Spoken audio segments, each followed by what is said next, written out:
Hello, my dear students. This is me, Chandradhar Burman, your social science teacher. आज हम लोग शुरू करने वाले हैं क्लास 10 स्टैंडर्ड के डेमोक्रेटिक पॉलिटिक्स 2 का जो एनसीईआरटी बुक है उस बुक का चैप्टर 1। ठीक है, तो इस चैप्टर में हम लोग बेसिकली पढ़ेंगे पावर शेयरिंग। पावर शेयरिंग क्या है उसके बारे में आज हम लोग जानेंगे। अगर मैं आप लोगों से पूछूं कि पावर क्या है, what do you understand by power, ठीक है, और और अगर मैं पूछूं कि एक सोसाइटी में आखिर कन्फ्लिक्ट्स क्यों होता है, कन्फ्लिक्ट्स क्यों पैदा होता है सोसाइटी में, ठीक है। आप लोगों को पता नहीं कोई एग्जांपल अगर कुछ याद होगा या नहीं, तो कोई बात नहीं, अगर एग्जांपल याद है तो ठीक है, नहीं भी याद है कोई प्रॉब्लम नहीं, ठीक है, कोई बात नहीं, हम लोग उसके बारे में आज जानेंगे। सपोज हम लोग एक हाइपोथेटिकली सोचते हैं, एक स्कूल है, स्कूल में कौन कौन होता है, स्टूडेंट, टीचर और मैनेजमेंट, ठीक है। तो सबका रोल डिफरेंट डिफरेंट होता है, ठीक है।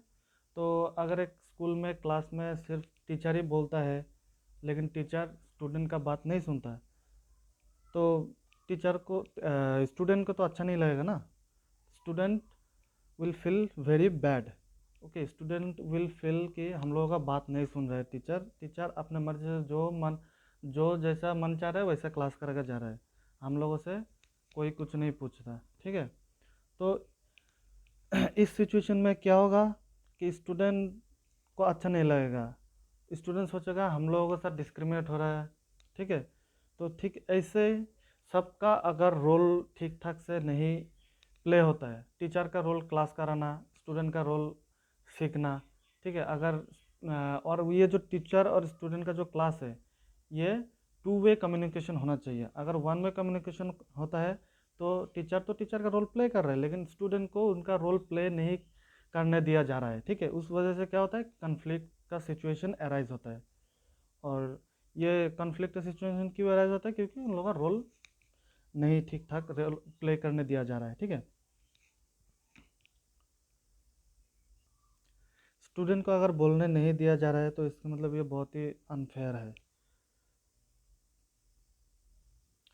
तो इस चैप्टर में हम लोग बेसिकली पढ़ेंगे पावर शेयरिंग के बारे में। तो पावर शेयरिंग बेसिकली क्या है, एक कंट्री को चलाने के लिए जो गवर्नमेंट फॉर्म होता है, ठीक है, जो हम लोग का रूलिंग अथॉरिटीज़ है, उन लोग आपस में कैसे पावर को शेयर करते हैं उसके बारे में हम लोग पढ़ेंगे। तो इस चैप्टर में हम लोग क्या पढ़ेंगे, इस चैप्टर में हम लोग पढ़ेंगे कि ये जो हम लोगों का जो लेजिस्लेचर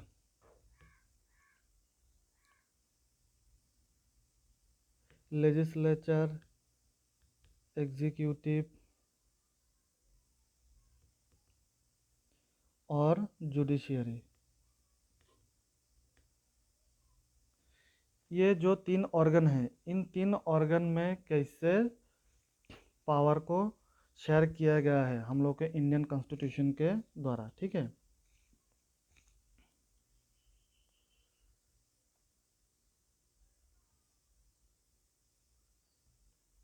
और ये जो चैप्टर है पावर शेयरिंग, इस पावर शेयरिंग चैप्टर हम लोग शुरू करेंगे दो बढ़िया कहानी से। एक कहानी है बेल्जियम का और एक श्रीलंका का। ये कहानी, इस कहानी का बेसिक कंक्लूजन, बेसिक थीम यही है, हमें पावर शेयरिंग का ज़रूरत क्यों है, why do we need the power sharing, okay.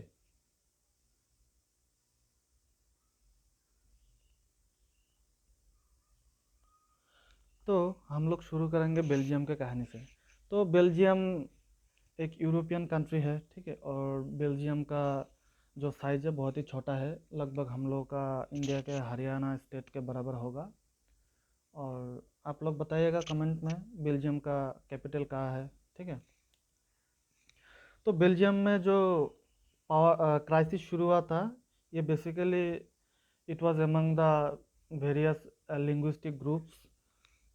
तो बेल्जियम, ये मैप देखिए, इस मैप में हम लोग समझ पाएंगे कि ये जो बेल्जियम का देखिए, ये वाला जो मैप है, राइट साइड में जो मैप है, इस मैप में आप लोग देख पाएंगे कि ये जो येलो वाला पार्ट है, ये येलो वाला पार्ट है डच स्पीकिंग लोगों का। इसमें ये वाला रीजन में डच स्पीकिंग लोग रहते थे। और जो थोड़ा सा रेड और या फिर ऑरेंज वाला जो पार्ट है, ठीक है, ये जो ऑरेंज वाला पार्ट है, इस पार्ट में बेसिकली जो फ्रेंच स्पीकिंग लोग रहता था। और जो ब्लू वाला पार्ट है, इसमें जर्मन स्पीकिंग लोग रहता था, ठीक है। और ये जो बीच का जो पार्ट है ऑरेंज वाला, ये जो कैपिटल रीजन है। तो बेल्जियम का कैपिटल है ब्रसेल्स। तो बेल्जियम का ये जो पॉपुलेशन है, इस पॉपुलेशन का जो मतलब विन्यास है वो आप लोग देख लीजिए। बेल्जियम में ये जो डच स्पीकिंग लोग हैं ये मेजोरिटी में थे, 59% लोग थे। और फ्रेंच में 40%, फ्रेंच स्पीकिंग लोग 40% और German speaking only 1% speakers, okay. लेकिन प्रॉब्लम क्या है कि ये जो फ्रेंच स्पीकिंग लोग थे ना, ये फ्रेंच स्पीकिंग माइनॉरिटी में थे, लेकिन फ्रेंच स्पीकिंग लोग कम्युनिटी जो थे ये रिलेटिवली रिच थे जर्मन स्पीकिंग से और डच स्पीकिंग से। ये जो इस वजह से डच स्पीकिंग लोग बहुत डिसेंट में रहते थे, मतलब उन लोग अच्छा नहीं लगता है डच स्पीकिंग लोग। वो लोग सोचते थे कि हम लोग मेजोरिटी है, लेकिन फिर हम लोग मेजोरिटी होते हुए भी हम लोगों से ज़्यादा रिसोर्स का एक्सेस फ्रेंच स्पीकिंग लोगों के पास है। इस वजह से फ्रेंच स्पीकिंग और डच स्पीकिंग लोगों में कॉन्फ्लिक्ट अराइज हुआ during the 1950s and 60s, ठीक है। और ये जो टेंशन थी, ये खासकर ये ब्रासल में, जो कैपिटल है बेल्जियम का, ये ब्रासल में बहुत ही ज़्यादा था। और ब्रासल्स का एक यूनिक प्रॉब्लम था कि ये जो ब्रासल्स है ये आता था नॉर्दर्न रीजन में, जहाँ पे डच स्पीकिंग लोग ज़्यादा रहते थे। और डच स्पीकिंग लोग ज़्यादा रहते थे वहाँ पे, वो लोग डच स्पीकिंग लोग मेजोरिटी में थे। लेकिन जो ब्रासल्स जो है, ब्रासल्स में डच स्पीकिंग लोग माइनॉरिटी में थे, फ्रेंच स्पीकिंग लोग मेजोरिटी में थे, ठीक है। ठीक उसी तरह बेल्जियम की तरह श्रीलंका में भी प्रॉब्लम थी, वही प्रॉब्लम, सेम प्रॉब्लम, इथनिक। वहाँ पे लिंग्विस्टिक ग्रुप में प्रॉब्लम थी, यहाँ पे इथनिक ग्रुप का प्रॉब्लम है, इथनिक कम्युनिटीज़ का प्रॉब्लम है। श्रीलंका हम लोगों को सबको पता है, हम लोग का इंडियन ओशियन में है श्रीलंका। एक छोटा सा आइलैंड कंट्री है, आइलैंड नेशन है। It is located in the southern part of our, to the south of our country. तो श्रीलंका तो 1948 में आज़ादी ले लिया था। लेकिन श्रीलंका में ये जो एथनिक कम्युनिटीज़ है, ये बेसिकली बहुत बांटा हुआ था, डिवाइडेड था।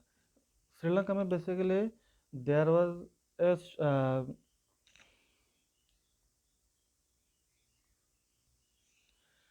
look, Sri Lanka has a diverse population.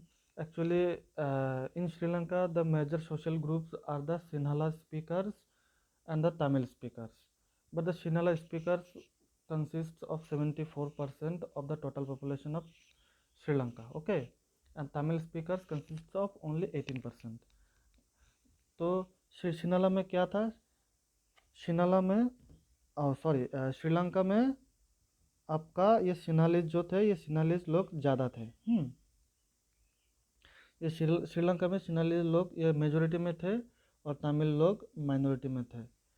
तो इस वजह से, और point to be noted, Tamils जो थे ना, ये भी दो तरह का तमिल्स थे। एक नेटिव तमिल है और एक इंडियन। जो नेटिव तमिल है इनको बोलते हैं श्रीलंकन तमिल, और जो इंडिया से गए हुए हैं उन लोगों को बोलते हैं इंडियन तमिल। ये इंडियन तमिल कहाँ से गया था, कब गया था? ये कॉलोनियल पीरियड में इन लोगों को लाया गया था श्रीलंका में इंडिया से, वो प्लांटेशन वर्किंग के लिए, जो टी गार्डन है उसमें उनमें काम करने के लिए, एग्रीकल्चर के काम के लिए उन लोगों को लाया गया था इंडिया से।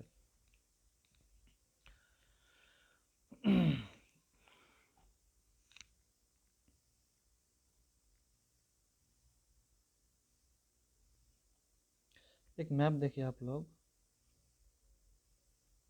सॉरी, एक मैप देखिए, यहाँ पे देखिए आप लोग कि ये जो श्रीलंका में इतनी पॉपुलेशन है, इस पॉपुलेशन का आप डिस्ट्रीब्यूशन इस मैप में देख सकते हैं। ये जो नॉर्दर्न और ईस्टर्न पार्ट है श्रीलंका का, इसमें बेसिकली श्रीलंकन तमिल रहते थे। और जो बीच में जो वाइट पार्ट है, सॉरी, येलो पार्ट है, ये येलो पार्ट में बेसिकली सिन्हालीज रहते थे। और इन लोगों के बीच में जो ब्राउन पार्ट है, इसमें इंडियन तमिल्स लोग रहते थे। ठीक है, तो अब आप सोच सकते हैं, अब सोचिए तो इस सिचुएशन में क्या होता। बेल्जियम के पर्सपेक्टिव में, जो बेल्जियम में अ, जो डच स्पीकिंग और फ्रेंच स्पीकिंग ये दो कम्युनिटी था, अगर डच स्पीकिंग लोग चाहते तो उन लोगों का पूरा विल फ्रेंच स्पीकिंग लोगों के ऊपर इम्पोज कर सकते थे। ठीक है, वो लोग इम्पोज करके एक बेसिकली एक क्राइसिस हो सकता था वहाँ पे, वायलेंस हो सकता था, हो ही गया था उधर। और इधर पे देखिए श्रीलंका, यहाँ पे भी सेम। यहाँ पे अगर सिनालीज लोग अगर चाहे तो सिनालीज लोग यहाँ पे भी उन लोगों का विल बाकी माइनॉरिटीज़ के ऊपर इम्पोज करके वो लोग भी एक क्राइसिस का मोमेंट क्रिएट कर सकते हैं। अभी हम लोग देखेंगे तो श्रीलंका में क्या हुआ था। ठीक है, तो हम लोगों के बुक में एक प्यारी सी टॉपिक है मेजोरिटेरियनिज्म इन श्रीलंका। तो व्हाट हैपेंड देयर, एक्चुअली जब देश आज़ाद हुआ इन 1948, Sri Lanka got independence. After that there was a several Sinhalese leaders who wanted to ensure their supremacy throughout the country. Okay, तो एज अ रिजल्ट क्या हुआ कि ये जो डेमोक्रेटिकली इलेक्टेड गवर्नमेंट था सिनालिस का, इन लोगों ने सीरीज ऑफ एक मेजोरिटेरियन पॉलिसी, मेजोरिटेरियन मेजर्स लाना शुरू किया। तो वो एक उसमें से एक पॉलिसी था, ये इसमें लाया, एक एक्ट पास किया था 1956 में। ठीक है, इस एक्ट के द्वारा श्रीलंका में ये जो सिनालीज लैंग्वेज है, इन इसको ऑफिशियल लैंग्वेज बना दिया गया। ठीक है, और तमिल लोगों का जो लैंग्वेज था, तमिल को डिसरिगार्ड कर दिया गया। ठीक है, उस वजह से वहाँ पे एक टेंशन का मोमेंट क्रिएट। और ये 1956 के एक्ट के बाद सेवरल ऐसे पॉलिसी लाया जा रहा था जिससे सिर्फ सिनाला लोगों को ही फेवर करते थे। वो लोग चाहे वो गवर्नमेंट जॉब्स में हो, यूनिवर्सिटी में सीट, एडमिशन में सीट्स की पोजीशंस हो, सब में सिनालीज लोगों को प्रेफरेंस दिया जा रहा था। ठीक है, एक के बाद एक ऐसे मेजर्स ले रहा था वो जो डेमोक्रेटिकली इलेक्टेड गवर्नमेंट था, मेजोरिटेरियन गवर्नमेंट। और इसके वजह से ग्रेजुअली ना श्रीलंकन जो तमिल्स थे उन लोगों में ना एक एलियनेशन का फीलिंग्स बढ़ती गई। ठीक है, उन लोगों को मतलब ऐसा लगने लगा कि हम लोगों का कोई है ही नहीं कुछ इस कंट्री में। They felt that none of the major political parties led by the Buddhist Sinhala leaders was sensitive to their language and culture. ये जो जितना भी मेजर बुद्धिस्ट पॉलिटिकल, मतलब ये जो सिनालिस पॉलिटिकल लीडर्स थे, उन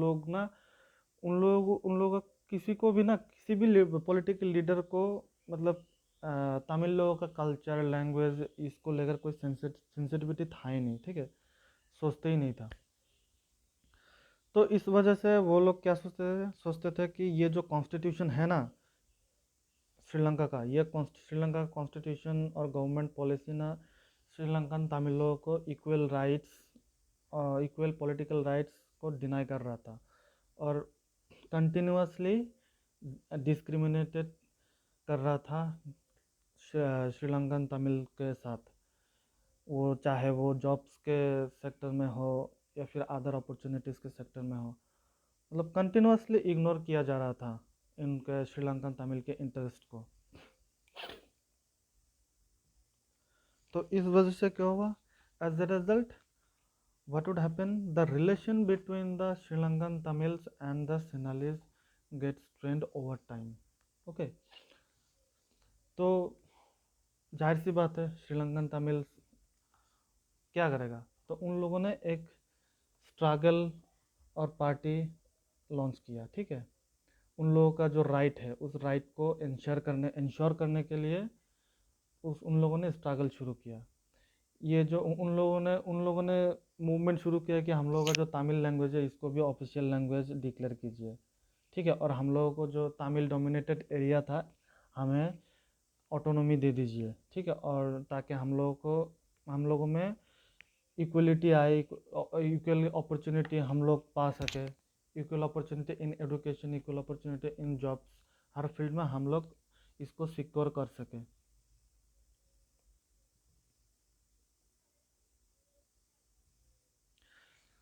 ये जो तमिल लोगों का जो डिमांड था, हमें इक्वल अपॉर्चुनिटी चाहिए, हमें रीजनल ऑटोनॉमी चाहिए, ठीक है, हम लोगों का तमिल लैंग्वेज को ऑफिशियल लैंग्वेज डिक्लेयर कीजिए, ये सारे सब ना सिंगलाइज गवर्नमेंट के द्वारा रिपीटेडली डिनाई कर दिया जा रहा था, ठीक है। उस वजह से क्या हुआ, ये जो इन लोगों का मूवमेंट है, जो स्ट्रगल है, और ज़्यादा इंटेंस हुआ।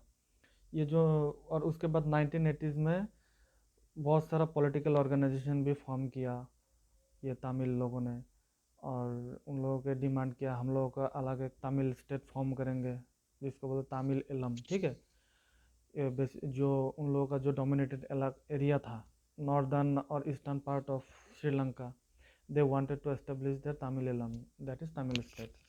तो इस वजह से क्या हुआ कि ये जो दो कम्युनिटी थे, Sri Lankan and Indian Tamil, with with opposite to the Sinhalese community, that is Tamil community and Sinhalese community के बीच में टेंशन बढ़ती गई और एक मोमेंट में आकर मतलब वाइड स्प्रेड कॉन्फ्लिक्ट हुआ, और जिस वजह से एक सिविल वार शुरू हो गया था। आप लोग देख सकते हैं, इसमें देखिए, आप लोग देख सकते हो ठीक से, ये है सिविल वार श्रीलंका में। बहुत ही केओटिक सिचुएशन था, देखिए ये वाला, देखिए बहुत ही केओटिक सिचुएशन था, देखिए देखिए इसे, बहुत ही केओटिक सिचुएशन।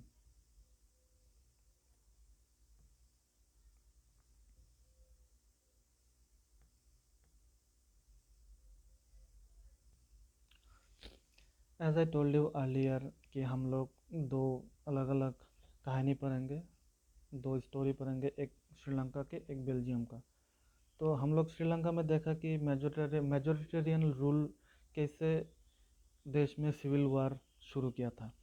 ये जो मेजोरिटेरियन रूल है, इस मेजोरिटेरियन रूल के वजह से मेजोरिटेरियन पॉलिसी आया, मेजोरिटेरियन मेजर्स आया, जो कि ओनली फेवर कर रहा था किसको, सिन्हलीज ग्रुप को, सिन्हलीज पीपल को, जो मेजोरिटी पीपल है श्रीलंका में। तो इस वजह से श्रीलंका में एक सिविल वार का सिचुएशन क्रिएट हुआ।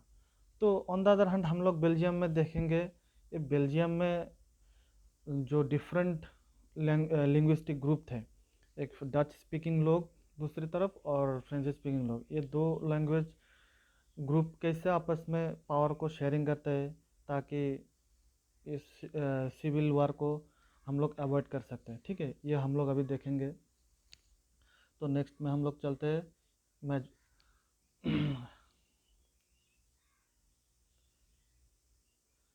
How Belgium how Belgium handle power sharing, okay. तो बेल्जियम में क्या हुआ था, जैसे कि हम लोग पर क्या है कि श्रीलंका में तमिल लोगों को उन लोगों का राइट, बेसिक जो राइट है वो नहीं दिया जा रहा था, उसको डिनाई कर रहा था। But on the other hand Belgium में क्या हो रहा था, बेल्जियम में जो डच स्पीकिंग लोग और फ्रेंच स्पीकिंग लोग जो थे, इन लोगों का इक्वल रिप्रेजेंटेशन था सेंट्रल गवर्नमेंट में, ठीक है। हालांकि डच स्पीकिंग लोग ज़्यादा था पॉपुलेशन उन लोग का ज़्यादा था, और फ्रेंच स्पीकिंग लोग माइनॉरिटी में था, फिर भी दोनों दोनों ग्रुप आपस में एक कॉन्सेंसस बिल्ड किया कि नहीं, सेंट्रल गवर्नमेंट में हम लोगों का रिप्रेजेंटेटिव सेम ही रहेगा, ठीक है। तो क्या हुआ, between 1970s and 1993 they amended their constitution 4 times so as to work out an arrangement that would enable everyone to live together within the same country.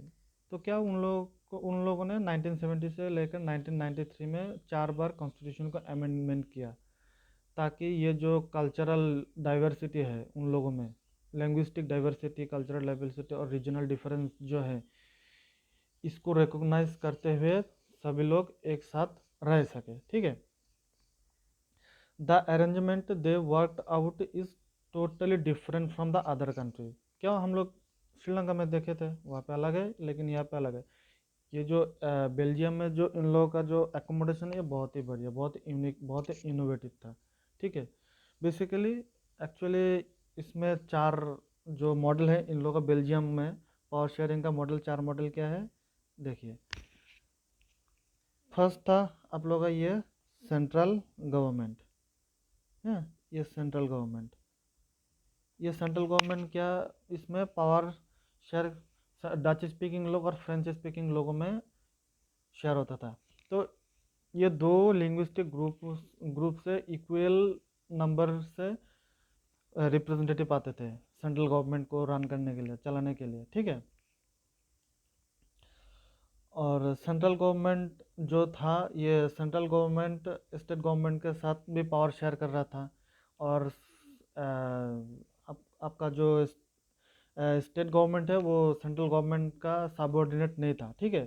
Central government एक autonomous, मतलब एक government form करता था, वो उसका autonomy enjoy कर रहा था। ठीक है। और सेंट्रल गवर्नमेंट तो फ्रेंच, सेंट्रल गवर्नमेंट में तो फ्रेंच और डच स्पीकिंग लोग तो इक्वल रिप्रेजेंटेशन दे रहा था। तो और इधर देखिए सेंट्रल गवर्नमेंट, सेंट्रल गवर्नमेंट के अंडर नहीं था ये स्टेट गवर्नमेंट, और सेपरेट गवर्नमेंट फॉर ब्रसेल्स, और ब्रसेल्स के अंदर एक सेपरेट गवर्नमेंट था। ठीक है। वो सेपरेट गवर्नमेंट में भी सेम ये जो डच स्पीकिंग और फ्रेंच स्पीकिंग लोग इक्वल रिप्रेजेंटेशन था, क्योंकि पूरा ऑल ओवर कंट्री में अगर डच स्पीकिंग लोग मेजोरिटी में था और फ्रेंच स्पीकिंग लोग माइनॉरिटी में था, फिर भी डच स्पीकिंग लोगों ने एक्सेप्ट किया फ्रेंच स्पीकिंग का जो रिप्रेजेंटेटिव, कि डच स्पीकिंग रिप्रेजेंटेटिव से इक्वल होगा, बराबर होगा। इसलिए फ्रेंच स्पीकिंग लोग अपना वो ब्रसेल्स कैपिटल में ज़्यादा था, डच स्पीकिंग लोग माइनॉरिटी में था। ठीक वैसे फ्रेंच स्पीकिंग लोग भी एक्सेप्ट किया कि हाँ, हम लोगों का जितना रिप्रेजेंटेटिव रहेगा, डच स्पीकिंग लोगों का भी उतना ही रिप्रेजेंटेटिव रहेगा ब्रसेल्स के गवर्नमेंट में। और ये तीनों मॉडल के अलावा और एक मॉडल है, ये कम्युनिटी गवर्नमेंट। ये कम्युनिटी गवर्नमेंट क्या था, ये कम्युनिटी गवर्नमेंट, इसको इलेक्ट कौन करता था, ये लोकल जो जो मतलब लोकल, मतलब बेसिकली ये लोकल गवर्नमेंट था। ये डच, चाहे ये डच भी स्पीकिंग में भी हो सकता है, लोगों में हो सकता है, ये फ्रेंच स्पीकिंग लोगों में भी हो सकती है, जर्मन स्पीकिंग लोगों में भी हो सकता था। ठीक है। और ये लोकल गवर्नमेंट, ये कम्युनिटी गवर्नमेंट जिसको हम बोलते हैं लोकल भी गवर्नमेंट भी बोल सकते हैं, ये बेसिकली ये कल्चरल, एजुकेशनल और लैंग्वेज रिलेटेड इश्यूज को ये देखता था। ठीक है।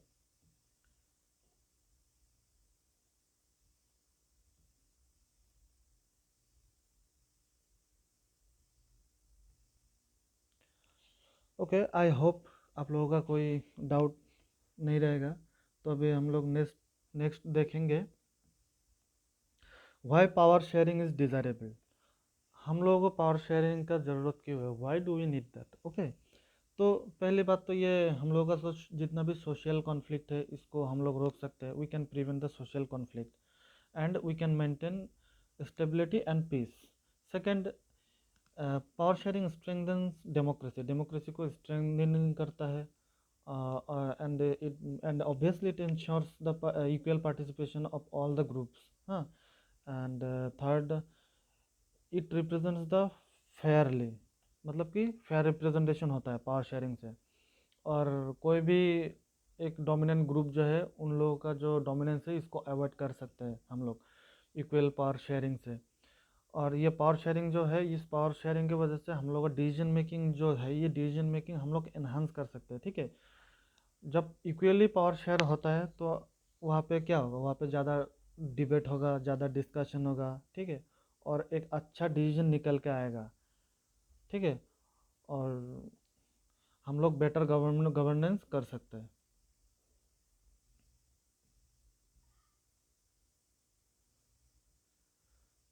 Look at this amazing picture.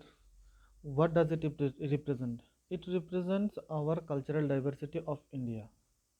Okay, I hope you understand. Okay, next we will understand about forms of power sharing. There are basically four types of power sharing: horizontal power sharing, vertical power sharing, community power sharing, and political power sharing. What is horizontal power sharing? Horizontally power sharing is nothing but जो power sharing होता है executive, legislature, judiciary, ये जो different तीन organ है, in three organ के बीच में जो पावर शेयर होता है इसको हम लोग बोलते हैं हॉरिजॉन्टल पावर शेयरिंग। और जो वर्टिकल पावर शेयरिंग है इसमें ये वर्टिकल पावर शेयरिंग होता है कि ये जो पावर शेयर होता है एक हायरार्किकल ऑर्डर में, जैसे कि सबसे ऊपर में कौन रहता है? Central government, in respect to with respect to our India, central government, then state government, then local government, or whatsoever we call the panchayati raj or municipal. Okay, then third क्या है? Community power sharing. ये community power sharing क्या है? ये basically मतलब different social group जो होता है एक रीजन में डिफरेंट सोशल ग्रुप्स के अंदर जो डिसीजन मेकिंग का जो प्रोसेस होता है आपस में एक रीजन में आपस में बहुत सारा एथनिसिटी के लोग रहेंगे, बहुत सारा लिंग्विस्टिक ग्रुप में डिवाइडेड रहेंगे, तो सब लोग मिलके जो डिसीजन लेता है उसको बोलते हैं कम्युनिटी पावर शेयरिंग। इसका एक एग्जांपल अभी हम लोग पर है बेल्जियम में। और फोर्थ में है political power sharing. Multiple political parties, कोalition and pressure groups shares the political power. Okay, मतलब इसमें क्या होता है कि बहुत सारा पॉलिटिकल पार्टीज एक साथ आपस में आके कोalition गवर्नमेंट बनाता है, ठीक है, और उसमें प्रेशर ग्रुप एक अलग मतलब एक अलग ग्रुप की तरह काम करता है जो कंटिन्यूसली गवर्नमेंट के ऊपर प्रेशर डालता है कि उन लोगों का जो भी पॉलिसी करवाना होता है गवर्नमेंट से वो लोग करता है। ये पॉलिटिकल पावर शेयरिंग बेसिकली ये जो अभी हम लोग देखते हैं डेमोक्रेटिक के लिए जो इलेक्टेड गवर्नमेंट होता है, जैसे कि अभी हम लोग प्रेजेंट में हम लोग के इंडिया में गवर्नमेंट है, ये कोalition गवर्नमेंट है। पहले तो एब्सोल्यूट पावर में था, एब्सोल्यूट मेजोरिटी था, पहले गवर्नमेंट कोalition में नहीं था, अभी कोalition में है। तो आई होप कि आप लोगों का ऑल डाउट क्लियर हो गए, ठीक है। अभी हम लोग नेक्स्ट में देखेंगे। हाँ, और ये बढ़िया सा पिक्चर है, आप लोग इसको नोट कर सकते हैं आप लोगों के कॉपी में, ठीक है, नोट कर सकते हैं आप लोग, ये नोट कर लीजिएगा। तो अभी हम लोग थोड़ा क्वेश्चन देखेंगे, आप लोग कितना समझे ये what is majoritarianism, given example. हम लोग थोड़ी देर पहले पढ़ के आए मेजोरिटेरियनिज्म इन श्रीलंका, ठीक है। आप लोग इस एग्जांपल में श्रीलंका भी लिख सकते हैं। How did Belgium solve it's ethnic issues? Belgium में वो लोग इथनिक इशू कैसे सॉल्व किया? उन लोगों का जो कल्चरल डाइवर्सिटी था, लिंग्विस्टिक डाइवर्सिटी था, उसको रिकग्नाइज किया और इक्वली रिप्रेजेंट किया, ठीक है। Which power sharing forms divide power among different levels of government? ठीक है, इसमें क्या होगा, हॉरिजॉन्टल होगा या फिर वर्टिकल पावर शेयरिंग होगा? वर्टिकल और हॉरिजॉन्टल कौन, दोनों में से कौन सा होगा? आप लोग बताएगा, आप लोग के लिए क्वेश्चन है, आप लोग कमेंट में बताएगा। Why is power sharing necessary in democracy? Democracy में हम लोग का पावर शेयरिंग का ज़रूरत क्यों है? आप लोग ये सब क्वेश्चन करेंगे, ठीक है। आई होप आप लोग ये करेंगे ये सब। अभी हम लोग एक समरी देख लेंगे what we have learn today. Power sharing prevents conflicts and ensures fairness. तो क्या देखा हम लोगों ने, श्रीलंका में पावर शेयरिंग नहीं हुआ था। एक सेनालिस्ट जो मेजोरिटी जो ग्रुप था, तो मेजोरिटी मतलब पॉपुलेशन फॉर्म्स कर था, वही उसने पावर को होल्ड करके रखा था, और जो माइनॉरिटी था तमिल स्पीकिंग उन लोगों को डिनाई किया रूलिंग पार्टिसिपेशन में, ठीक है। तो उस वजह से क्या हुआ, कॉन्फ्लिक्ट हुआ। But on the other hand हम लोगों ने बेल्जियम में क्या देखा, बेल्जियम में देखा कि हम वहाँ पे बहुत अच्छी तरह से सब लोग मिल के मतलब जो एक दूसरे का जो मतलब आइडेंटिटी है उन लोगों ने एक्सेप्ट किया, रिकग्नाइज किया। फ्रेंच लोगों ने डच लोगों का आइडेंटिटी एक्सेप्ट किया, डच लोगों ने फ्रेंच लोगों का आइडेंटिटी एक्सेप्ट किया, और एक मिलजुल के उन लोगों ने आपस में कॉन्सेंसस बनाया और अच्छी तरह से गवर्नमेंट को फॉर्म किया। तो वही Belgium successfully implemented power sharing while Sri Lanka faced conflicts. 4 types of power sharing exist in democracies. कौन सा, ये horizontal power sharing, vertical power sharing, political power sharing, community power sharing. Power sharing is essential for piece and democracy. Democracy और piece के maintain करने के लिए हम लोगों का पावर शेयरिंग बहुत ही ज़रूरत है, ठीक है। अभी ये हम लोग आप लोगों के लिए हमने ये होमवर्क असाइनमेंट जो भी हो ये दे दिया आप लोगों के लिए। Compare Belgium and Sri Lanka approach to power sharing, describe a real world example where power sharing helped maintain stability, create a diagram showing different forms of power sharing in India। Okay, ये सब आप लोगों का होमवर्क है, आप लोगों के लिए करिएगा, ठीक है। That's all about our first chapter what is called power sharing. I hope आप लोगों का ऑल डाउट क्लियर हो जाएगा, हुआ है। Thank you, thanks for watching, और सब्सक्राइब कर दीजिएगा मेरे इस छोटे से चैनल को, which is dedicated to you all. Thank you.